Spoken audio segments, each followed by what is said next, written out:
ሰላም ሰላም ጤና ይስጥልኝ ውድ የቻናላችን ቤተሰቦች እንዴት ናችሁ? በያላችሁበት የዓለም ዳርቻ ሰላማችሁ ይብዛልኝ። የዚህ ቻናል አዲስ የሆናችሁ ሰብስክራይብ በማድረግ ጀምሩ። ነባር ቤተሰቦቻችን ደግሞ ላይክ እና ሼር እያደረጋችሁ አማርኛን ከመሰረቱ ማንበብና መጻፍ ለሚቸገሩት አዳርሱልኝ ዘንድ ከወዲሁ አሳስባለሁ። ዛሬ የምናያቸው ደግሞ ለጀማሪዎች ተስፋ የሚሰጡ እንዲሁም ደግሞ በአረፍተ ነገር መልክ የቀረቡ ነጥቦች ናቸው። እነዚህ እንዴት አድርገን እንደምንጽፍ እንደምናነብ እንዲሁም ደግሞ በውስጣቸው የሚያስተላልፉት መልእክት ምን ይሆናል የሚለውን ለመረዳት ያክል የምናነብላችሁ ይሆናል። ረጋ ብላችሁ እስከ መጨረሻው ለመከታተል ሞክሩ።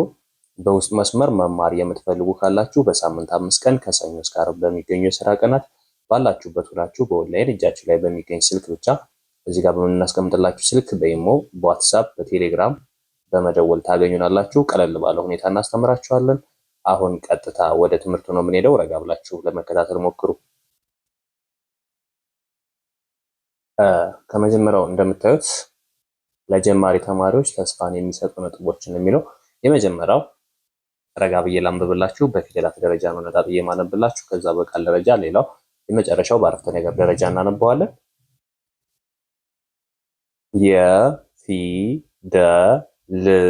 የፊደል እርምጃ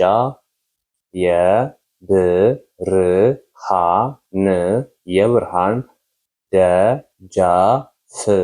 ደጃፍ ናት። ምንድነው የሚለው? የፊደል እርምጃ የብርሃን ደጃፍ ናት። ይህ ማለት እኛ ከምንም ተነስተን ፊደላትን ስንቆጥር ከጨለማ ወደ ብርሃን መሸጋገራችን የሚያሳይ ነው ማለት ነው። ትናንት ምንም አይነት የፊደል እውቅና ሳይኖረን ትናንት ምንም ማንበብ መጻፍ ሳንችል የምንጀምረው ሀ ብለን ከፊደል ነው አይደለ? ስለዚህ ከፊደል ስንጀምር ደግሞ ከትናንትናው ያለማወቅ ማንነታችን ዛሬ የምናገኘው የብርሃን ወይም የማንበብና የመጻፍ መጀመሪያው ላይ ሀ ብለን ስንጀምር ወደ ብርሃን እየተንቀሳቀስን እንደሆነ የሚያስተምር ነው ማለት ነው። ይህ ማለት የፊደል እርምጃ የብርሃን ደጃፍ ናት ማለት ፊደላት ላይ ስንጀምር ወደ ብርሃን እየተንቀሳቀስን እንደሆነና ነገ ሙሉ ሰው መሆን እንደምንችል ማንበብ መጻፍ እንደምንችል ሌሎችንም ብዙ መልእክቶችን ማስተላለፍ የምንችልበትን ምዕራፍ ከመጀመሪያው ሀ ብለን እየጀመርን እንደሆነና ለወደፊትም ተስፋ እንደሚኖረን የሚያሳይ ነው ማለት ነው። ሁለተኛው መጽሐፍ ዝምተኛ አስተማሪ ነው። ምንድነው የሚለው? መጽሐፍ ዝምተኛ አስተማሪ ነው። ምናልባት መጽሐፍ አይናገርም፣ እንደ ሰው አይለፈልፍም፣ ግን በውስጡ እምቅ የሆነ እውቀት አለው። እምቅ የሆነ የሰው ልጅ በማንበብ እና በመረዳት ብቻ የነበረውን የእውቀት ክህሎት የሚያዳብርበት ካለው ላይ የሚጨምርበት ከዚህ በፊት ምንም አይነት የእውቀት መሰረት ከሌለው በአስተማሪ ነው አይደለ? መጀመሪያ መጽሐፉን የሚገለጽለት በአስተማሪ ነው። ምክንያቱም ፊደላትንም ማንበብ መጻፍ የማይችል ከሆነ መጀመሪያ መጽሐፉን በቀጥታ ማንበብ አይችልም። ነገር ግን ማንበብና መጻፍ ከሞከረ በኋላ ካለው እውቀት ላይ ተጨማሪ እውቀትና የተሻለ አዲስ ነገር የሚያገኝበት መጽሐፍ ነው። ስለዚህ መጽሐፍ ደግሞ ዝምተኛ አስተማሪ ነው። እናንተ ሂዳችሁ ስታነቡት ብቻ ከሱ ላይ እውቀት ታገኛላችሁ እንጂ እንደ መምህር ይህን አድርግ ይህን አታድርግ ብሎ የሚንቀሳቀስ ወይም የሚናገር አይደለም። ግን ከንግግር በላይ ነው። በመጽሐፍ ውስጥ ያሉ እውቀቶች ከንግግር በላይ ናቸው። ምክንያቱም ማንበብና መጻፍ ከሞከርን በኋላ ሁላችንም ነገ መጽሐፍትን ስናነብ የምናገኘው እውቀት ከዚህ በፊት በማናውቀው ደረጃ ወይም ደግሞ ከዚህ በፊት ባላገኘነው ደረጃ በአዲስ መልክ ብዙ የማናውቃቸውን ነገሮች ያስተምረናል ማለት ነው። ሌላው ዛሬ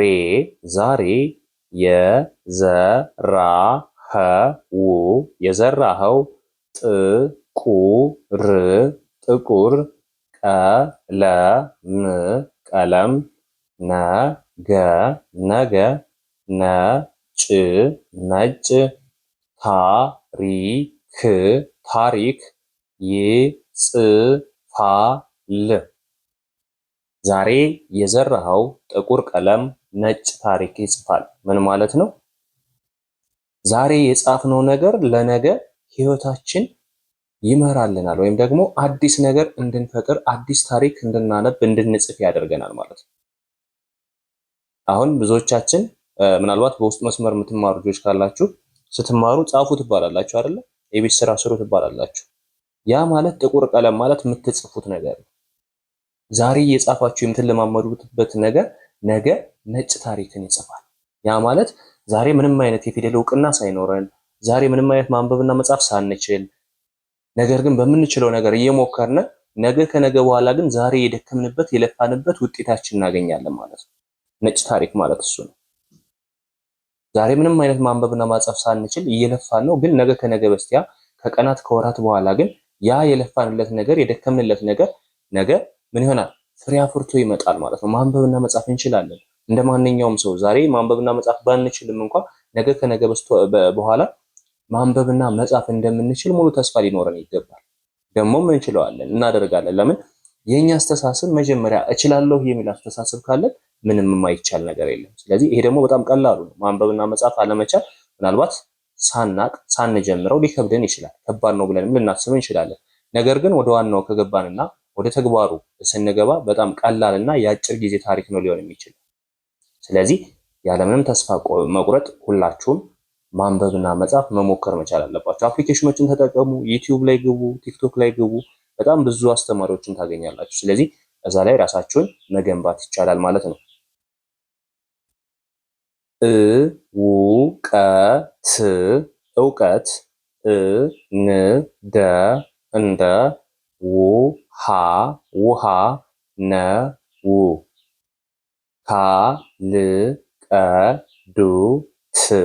ካልቀዱት አይገኝም። እውቀት እንደ ውሃ ነው፣ ካልቀዱት አይገኝም። ምናልባት ውሃ ማለት በጣም ርካሹ ግን በጣም አስፈላጊው ብቸኛው ነገር ውሃ ነው። በጣም ርካሽ ነው ግን ደግሞ በጣም አስፈላጊ ነው። ያለ ውሃ መኖር አይቻልም። ያለ ውሃ መኖር አይቻልም።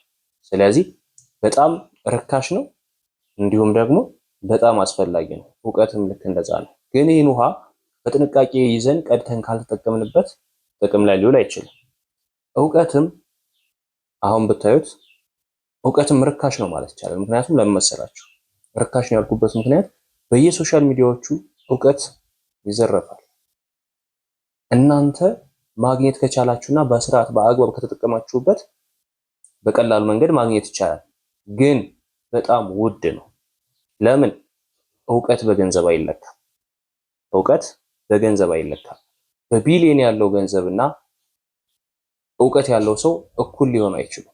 ያንን እውቀቱን የአእምሮ እውቀቱን በገንዘብ ሊገዛው አይችልም በፍጹም። እውቀት ያለው ሰው ግን ገንዘቡን የማግኘት እድሉ ሰፊ ነው። ከሰራ ጊዜውን ከጠበቀ ብዙ ነገር ማግኘት ይችላል። እውቀቱን ግን በገንዘብ መግዛት አይቻልም። ስለዚህ እውቀትና ውሃ የሚያመሳስላቸው ነገር ይህን ይመስላል። መጠየቅ የጥበብ ቁልፍ ናት። መጠየቅ የጥበብ ቁልፍ ናት። ምን ማለት ነው? አብዛኞቻችን አውቀን ያላወቅን ምን ሆነው ሳናውቅ ያወቅን ምን መስል ሰዎች አለ አይደለ? ስለዚህ መጠየቅ ማንችለውን መጠየቅ ፍርሃትም አይደለም ውርደትም አይደለም። ማንኛውም ሰው ያልገባውን ነገር መጠየቅ መቻል አለበት። መጠየቅ ብልህነት ነው። መጠየቅ አስተዋይነት ነው። ስለዚህ ማንኛውም ሰው በሶሻል ሚዲያ እየተከታተላችሁ ሊሆን ይችላል፣ አስተማሪያችሁ ጋር እየተማራችሁ ሊሆን ይችላል። በማንኛውም ሁኔታ ላይ መጠየቅ አስተዋይነት ነው። መጠየቅ ብልህነት ነው። መጠየቅ ጥበብ ነው። ስለዚህ ያልገባችሁን ነገር ጠይቁ። ከማንም ጋር ታወዳዱት ራሳችሁ። ምናልባት እየተማራችሁ ነው እንበል። እየተማራችሁ ለምን ይህን አልቻላችሁም ብሎ እኮ ሊጠይቀኝ ይችላል ብላችሁ አታስቡ። ራሳችሁን በራሳችሁ መንገድ ብቻ ነው ማየት ያለባችሁ። ስለዚህ ስትማሩም ይሁን በየትኛው ምንም አይነት ስራ ስትሰሩ ካልገባችሁ ጠይቁ። ስትጠይቁ ሙሉ ሰው ትሆናላችሁ። ስትጠይቁ መልስ ታገኛላችሁ። ከዛ ውጭ ግን በይሉንታ የምታልፉት ከሆነ በራሳችሁ ህይወት ላይ ነው እየተጫወታችሁ ያላችሁት።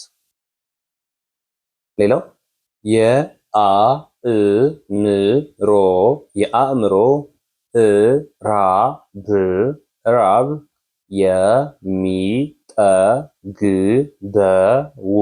የሚጠግበው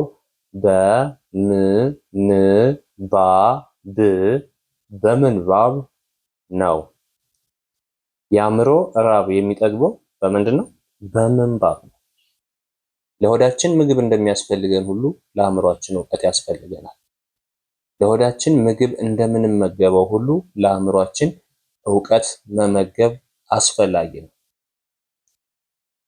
ልክ ሆዳችን በምግብ ከተሞላ አእምሯችንን በእውቀት መሞላት መቻል አለበት። ከዛ ውጭ ግን ሆድ ሞልቶ አእምሮ ባዶ ቢሆን ትርጉም የለውም፣ ጊዜያዊ ነው የሚሆነው።